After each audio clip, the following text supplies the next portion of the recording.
Son a terceira xeneración de pasteleiros. Os meus antepasados fundaron a Ancar, ben conocida, creo que na Estrada e fora da Estrada. E desde pequeno, co ben cativo, o sea, a ilusión dun cativo, haber nacido nunha pastelería creo que é do mellor que se pode escoller, non?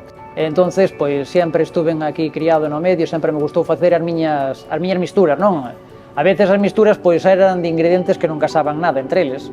Que pasa? Que o xurado era bastante bo e dicíame que estaba bo, pero aquilo non había que no comeran.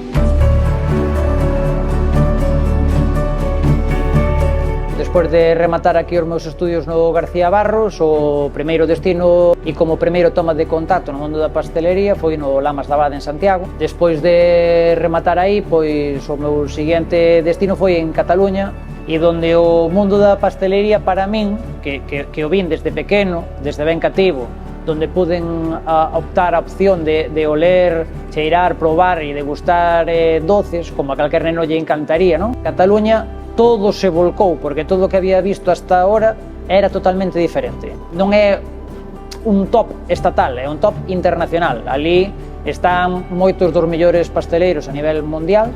A pastelería que se fai ali era unha pastelería, para o ano no que fun eu, totalmente distinta. Pastelería sin azúcares, cousa que eu non conocía, uns chocolates premium que eu nunca vira visto, traballos con frutos secos, era totalmente distinta.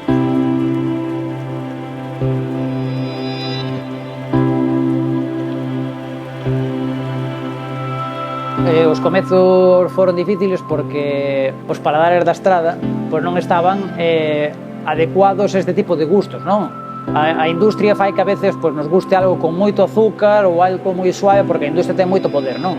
Entón, nos vamos a ese tipo de sabores. Pois, por exemplo, nos croissants de mantequilla, que ahora mesmo que están de moda, son trendy topic, e nós os domingos aquí na Estrada, pois vendemos 1000 pezas xuntas. Cando empezamos era, es que isto sabe mucho a mantequilla, sabes?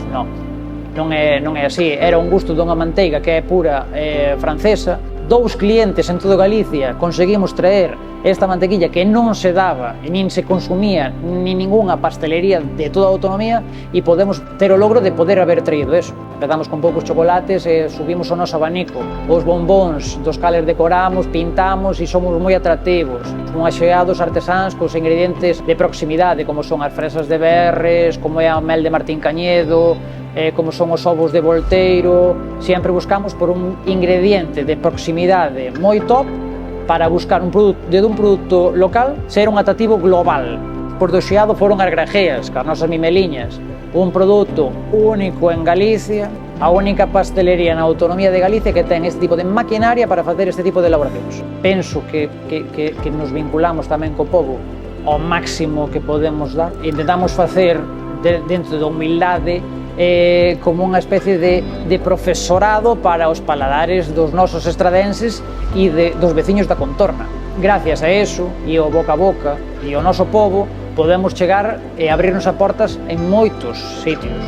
Nós facemos detalles de Nadal para empresas de Madrid, para empresas de Barcelona, pero para empresas locais tamén, para moitas empresas locais.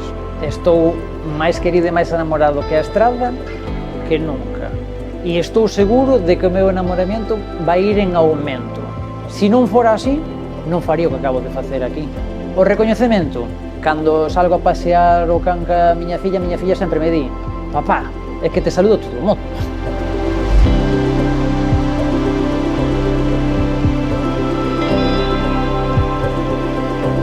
Foi a creencia de intentar superarme día a día e intentar sempre facer o mellor posible e facer valer o oficio. Un obxectivo alcanzable, unha vez que o alcanzamos, ir superándonos despois cada día a día. O que vin eu en Cataluña, como decía, sabes, non era nada que ver co que había visto hasta agora, non? E cando vin aquí, pois os comezos foron difíciles, pero bueno, intentando educar os paladares dos clientes e pouco a pouco, penso que nos fixemos un oco non só neste ben querido noso concello, sino a nivel autonómico. O camiño pois pode ser moi duro, cheo de pedras e cheo de baches, pero unha vez que se supera e se chega a destino non hai maior satisfacción que esa. Eu podía haber entrado por esta porta no ano 2007 e entrar hoxe, poderei ter menos pelo, poderei ter máis arrugas, pero que son moitísimo máis feliz.